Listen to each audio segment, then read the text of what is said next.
আমরা কেবলমাত্র যে অন্যদের টুপি পরাই তা নয়, আমরা নিজেদেরও টুপি পরাতে থাকি। অর্থাৎ আমরা নিজেদের বিশ্বাস করাই যে আমি না এটা এই জন্য বললাম। এই কারণে কার কাছে যেতে হয়? একজন সাইকোলজিক্যাল কাউন্সিলর। এই ভদ্রলোক হচ্ছেন অনেকটা তাই, কারণ তিনি ভেতর অব্দি দেখতে পাচ্ছেন যে কেন এই কথাগুলো বলছে। তো সবকিছু বলতে দিয়ে প্রথম দিকটা কোনো কথাই বলছেন না। একজন সাইকোলজিক্যাল কাউন্সিলরের কাছে তুমি যদি যাও, তোমাকে 2-3টে সেশনে বলতে দেবে এবং মাথা নেড়ে যাবে, হ্যাঁ হ্যাঁ ঠিকই তো।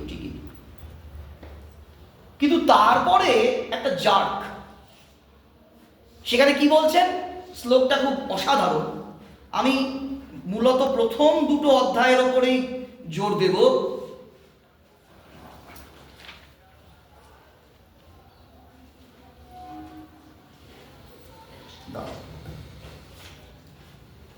বলছেন অসচ্চানন্য শোচস্তাং প্রজ্ঞাবাদাংশ্চ ভাষসে গতাসু ন গতাসুংশ্চ নানু শোচন্তি পণ্ডিতা। রীতিমতো ধমক। বলছেন যে যাদের জন্য শোক করা উচিত নয় তুমি তাদের জন্য শোক করছো, আবার পণ্ডিতদের মতন কথা বলছো, মানে পাকা পাকা কথাটাকে বলে আছে বলটা, এ খুব পাকা পাকা কথা, বেড়ে পাকা কথা বলছো, ওই রকম ধমকাচ্ছে। বলছে পণ্ডিত আসলে কে জানো?